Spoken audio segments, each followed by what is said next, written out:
Hello everyone, welcome back to 78 Reflections. I am Patty Elaine, and today I'm doing an unsolicited video response to the Highly Sensitive Tarot, reflecting on my most used and least used new acquisitions from 2025. And I also want to talk about how this is inspiring my commitment to the stop buying, start reading mindset for 2026. Buying less, reading more, and simply being more intentional with deck purchases. I thought it might be really interesting to look at decks that came in at approximately the same time, and consider why one might have gotten used over the other, and also consider how they do or do not fit into my practice today. This is really about learning to be more intentional with new decks, to buy with purpose, and listen to my actual needs rather than impulse or hype. One of the other things I've noticed this year is that there are seasons when the cards bring me truth bombs that I'm open to and I need to hear. And there's other seasons when I crave more tenderness and softness. And that's been an important lens for me. So I'm going to walk you through 6 pairs of decks that came in at similar timings. Well, 5 of them are face-offs and 1 is actually a special solo deck. But I'm going to reflect on what I learned from this and how I will bring this forward with me into the new year. So let's dive right in. And if you've watched any of my videos at all, you won't be surprised to see the Shadowland Tarot here. The Shadowland Tarot versus the Nightweight Tarot is the first face-off. And I'm going to start by showing you the Nightweight because I have shown the Shadowland Tarot a lot on my channel. The Nightweight Tarot deck was 100% an impulse buy. This deck, for those of you who don't know, I live in Canada, and so I was shopping in Chapters Indigo, and I saw this deck and it was on sale. It was a really good price. I'd never seen this deck before. I really didn't know anything about it. And so it was an impulse buy, and I will say it's not a deck that I really have an appreciation for the imagery. The cardstock is pretty terrible. It is very cardboardy. It's very difficult to shuffle. And I think the biggest challenge with this deck is it came in around the same period of time that the Shadowland deck. I think the Shadowland deck might have been in transit when I purchased the Nightweight Tarot. And for those of you who know these, who've seen my wobble readings or have watched pretty much any of my favorite deck conversations, the Shadowland Tarot often comes up. And the difference, the contrast between the Shadowland and the Nightweight is the Shadowland was an intentional purpose. I was actually looking for a shadow work deck, and I did a lot of research, and it was early in the winter. I think it was maybe February. And I had intended on doing a deck study in the form of wobble readings. And so pulling cards from this deck and then not putting the cards back so that I would work my way through the entire deck. So I love the imagery. The cardstock is really nice. It's matte. It is cardboardy, but it's not as thick as the Nightweight. And I just really enjoy working with it. So in this face-off, the Nightweight versus the Shadowland Tarot, we definitely have a very clear winner here. And it was the Shadowland Tarot. And the lesson I learned from this is research matters and purpose creates relationship. The fact that I had a purpose and a plan for the Shadowland Tarot meant that I not only used it, but I bonded with it. And also, I need to research my decks because I don't really want to have decks on my tarot shelf that I'm not using. And so the Nightweight Tarot was not a good purchase for me, no matter how great the cost was. So in the next deck face-off, we are going to look at the Earth Woman Tarot and the Good Fortune Tarot. So the Earth Woman Tarot and the Good Fortune Tarot were both decks that I bought in the early spring. And one of the things that's notable about what happened in the early spring for me is my life was really speeding up. My muggle work was starting to feel quite overwhelming. And so I didn't have a lot of bandwidth for study. One of the things these decks have in common is I researched both of them. This Good Fortune Tarot is a Llewellyn deck. I do really like the Llewellyn cardstock. The size of the deck is nice. It's easy to shuffle. And what really intrigued me about this deck was that it has some Marseille influences, imagery in it. I even watched a YouTube video with Barbara Moore. I love Jessica Rue's illustration style. I was really excited to have a Jessica Rue deck. And I think the challenge with this deck was that I really bought it with the intention of studying the Marseille imagery. This is not my favorite Hierophant card. But look at this Hermit.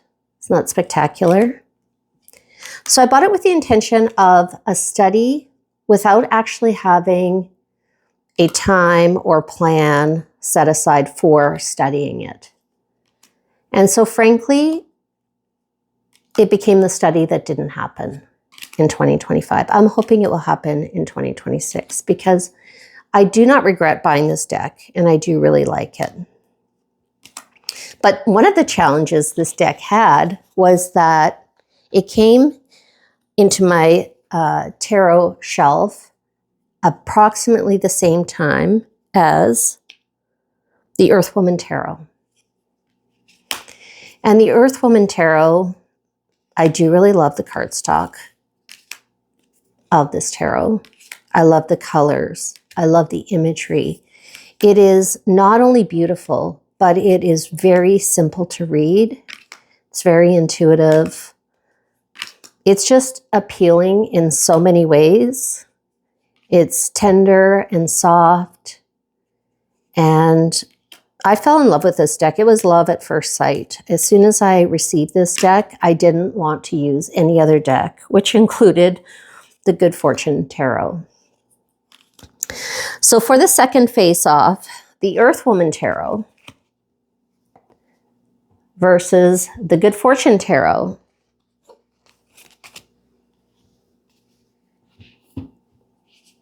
The Earth Woman Tarot was a clear winner, but for different reasons. It wasn't, like I said, I researched both of these decks. I wanted both of these decks. I like both of these decks. But the difference was bandwidth matters. And so even if a deck calls to me, I have to be honest about what my life can hold at the time. And sometimes I need a beautiful, tender, simple deck to work with. And so in this case, that's why the Earth Woman Tarot won out over the Good Fortune. The next deck pairing, oh, wasn't going to do that one next. Next deck pairing I was going to do is the Witch's Wisdom versus Tarot Landscapes. Now these decks arrived in second spring, and my Muggle life was continuing to demand more and more of my time and energy. Yet I was really intrigued by both of these decks for different reasons. So the Witch's Wisdom deck, we will start with that one. Now this tarot, I actually had in my cart for quite a long time. And I was really intrigued by it. And then there was a group deck study that came up at just the time when I was really taking a serious look at this deck. And so I thought, you know what? I want to do this deck study.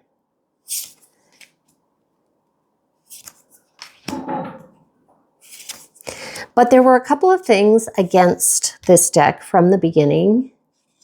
And one was, it does not follow the Waite-Smith imagery. This deck goes its own way. The other challenge I had with this deck was, you might notice that I've trimmed it. The size of the deck, the cardstock of the deck, made it very difficult for me to work with. In addition to that, I really didn't have time for the deck study. I did do some of the deck study, and I watched both of the lives and participated in both of the lives that were offered for it.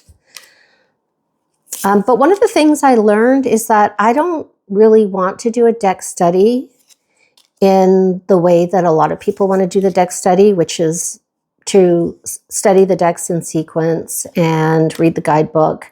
I like doing deck studies the way I did the Shadowland study, which is drawing 2 random cards or 3, and then interpreting them together and working my way through the deck in that way.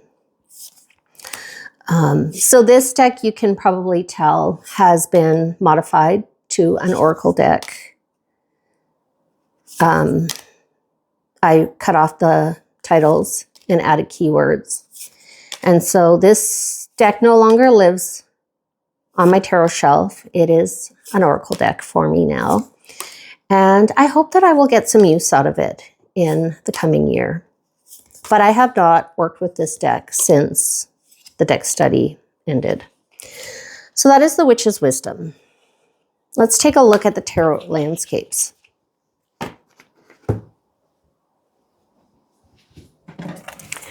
This deck has a similar issue, not the size of the deck, but the cardstock is horrendous. And it is already warped and bowed, and I don't appreciate that about this deck.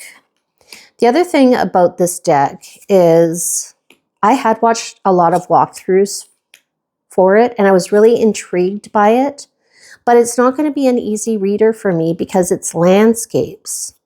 So it doesn't have the imagery that I am used to looking for in interpreting the cards. And I think that my hope was that I could spend a lot of time with the guidebook and really lean into my intuition. But it just turned out that I had already committed to the study for the Witch's Wisdom Tarot. I definitely did not have bandwidth to be studying both of these at the same time. And even though I had hoped I would eventually get back to this deck, I never did.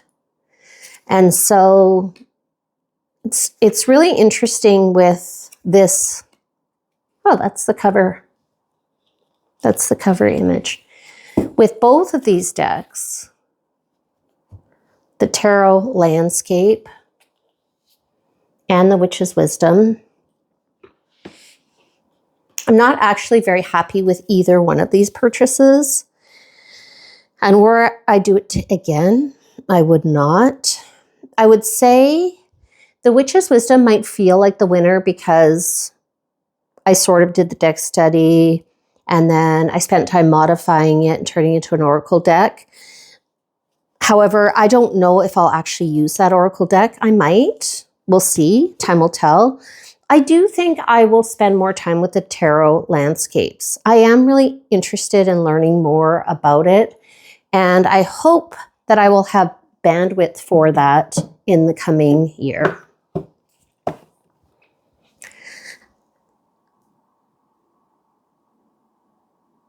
So the key takeaways for me on that face-off is I do want decks that follow the traditional tarot structure. The Witch's Wisdom does not, so it came in at a disadvantage.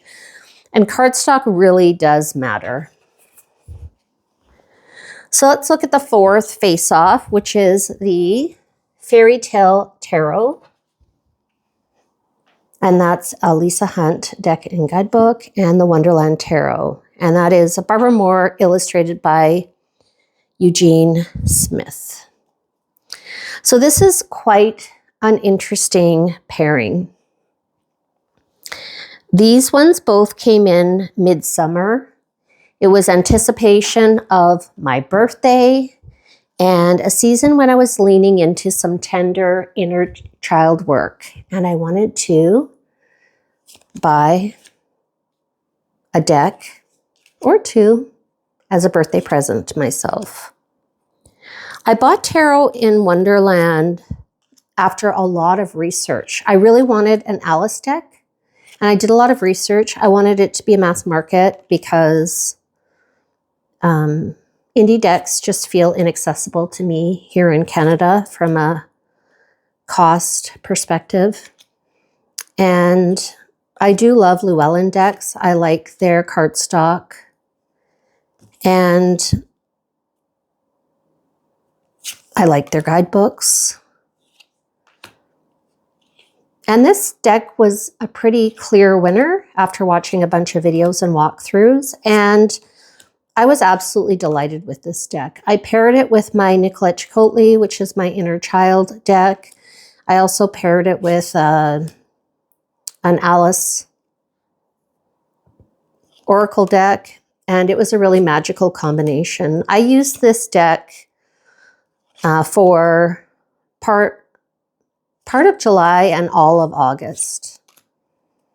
I had a special journal that I purchased for it, and I didn't do it as a deck study. I didn't put the deck cards back as I used them, but I did probably work my way through all or almost all of the cards. I found the story really resonates with me. I love the Alice in Wonderland story, and the imagery was fun to work with. And this is one of my favorite cards, the Temperance card. I loved working with it. And I see this deck as having a permanent place in my practice. The Fairy Tale Tarot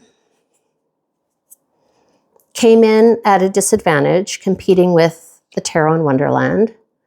But it also came in as a bit of a disappointment because I really bought this deck because there was so much chatter of this deck that was out of print and really highly sought after.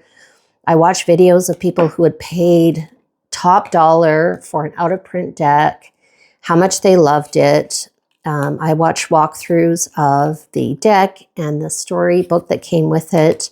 And I'll be honest, I really got caught up in the hype. But I did think it would fit well with my inner child work. I loved the idea of working with the storybook and reading the stories and really learning a lot about this deck. But from that aspect, it would have been more of a study deck.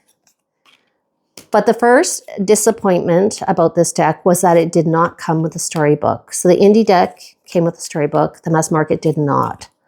Had I taken more time in my purchase, I would have known that. but I didn't take the time that I needed.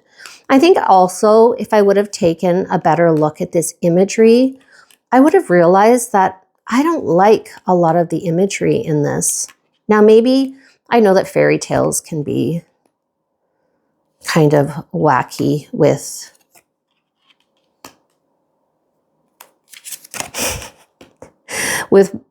the elements of the story, and sometimes they're not very pleasant. But if you look at this card in particular, this card is very unpleasant for me to look at. I do not enjoy that imagery. Maybe reading the story would help, I don't know. But there's a handful of cards that are very off-putting for me that really make this deck something that I don't want to work with.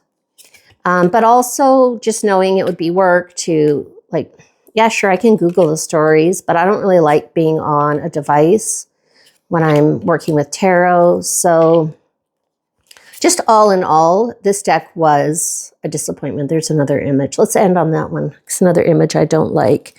Now, I will say that recently I did see a video from Robin's Reflections, and she loves this deck, and she talked about how she is using it as an oracle.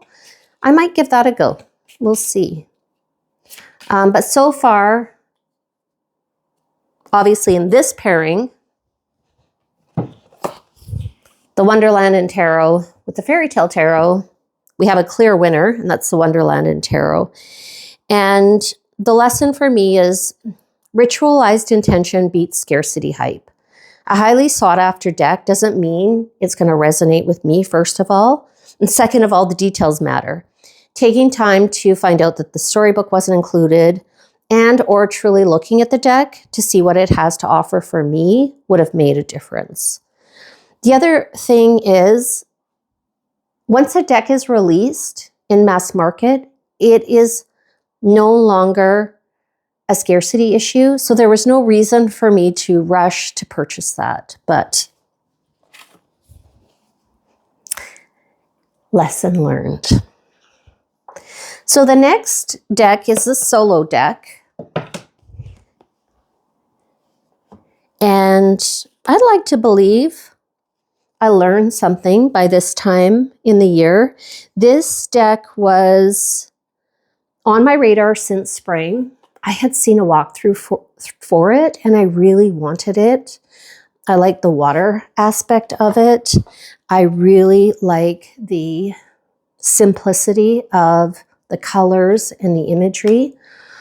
Also, kind of, I like Johnny Depp. Kind of makes me think of Johnny Depp, that pirate aspect to it. So this deck I did have in my cart for a long time, and I decided to pull the trigger on it in early September when the Wonderland Tarot had kind of run its course, and I was ready for something new to work with. I decided to take the time, take the opportunity to purchase this deck.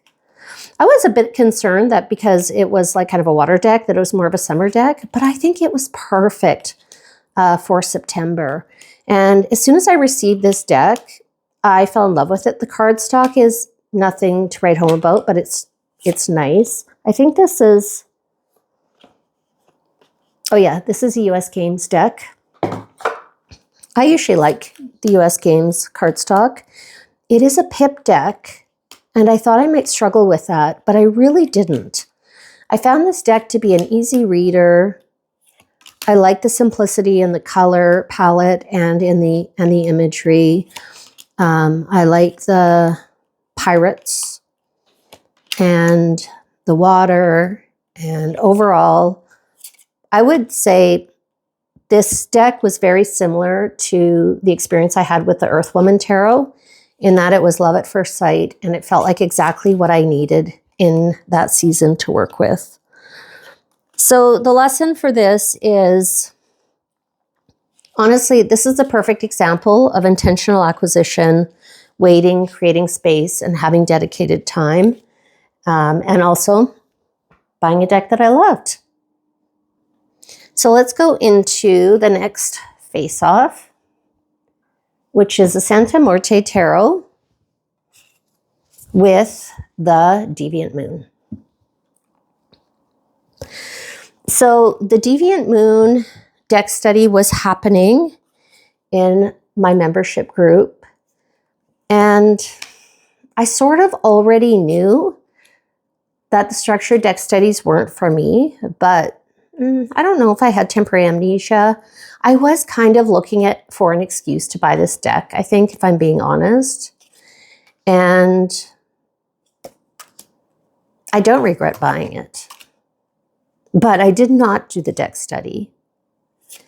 And I haven't worked with this a whole bunch.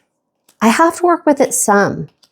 And the other challenge I will say with the Deviant Moon is it has a bite to it. Every reading I did with the Deviant Moon, I felt gave me some pretty harsh truth bombs that I wasn't always ready to process. And so while I am glad to have this deck, and I know for sure I will work with it, it is going to be a time and place deck. And I have to be in the right mind and headspace in order to work with this deck. This deck also had the unfortunate timing of being received right around the same time that I got the beloved Santa Muerte tarot. Now this tarot deck, I did not do a lot of research on. I saw it in one video and could not believe I'd never heard of this deck before and purchased it right away. I was in the mind space and headspace of getting ready for Day of the Dead, which is something that I have celebrated over the last few years. This deck just seemed absolutely perfect for that. And honestly, I love everything about this deck. The cardstock is great. Look how beautiful this box is. I love this box. I love this style of box too. It is beautiful.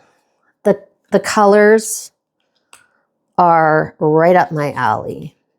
I find it to be an easy read, and I worked with this deck through, I would say, most of October and the first part of November, and really didn't want to put it down. I still will use it occasionally, just a day here and a day there. But I definitely see this as being a beloved on my tarot shelf, something that I will work with, I think, every year for the Day of the Dead, and just a very beloved deck to me. So obviously, in this face-off, the Santa Muerte versus the Deviant Moon, we had a clear winner. And so the takeaway from that is, I mean, I don't regret buying the Deviant Moon, so I don't know that there is really a key takeaway, but I think just being realistic about the deck study thing is an important takeaway for me. So I definitely acquired some real treasures in 2025 that I am absolutely crazy about. I do feel as though I bought too many decks. And obviously these are not all of the decks that I purchased.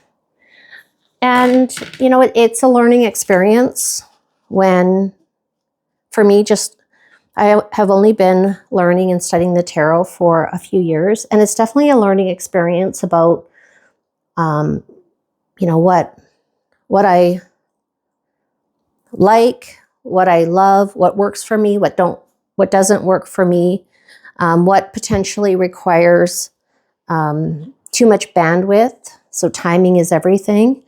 And so there are some key learnings that I will definitely take forward into 2026 in this desire to drop decks all over the floor and be more intentional with them. So after this face-off and reflection, here are the 5 buying rules I'm carrying into 2026 for this more intentional tarot deck acquisition. So first is purpose beats curiosity. If I can't name how and when I'll use a deck, it's unlikely to get used, and so I'm not going to purchase it. The second rule is bandwidth matters.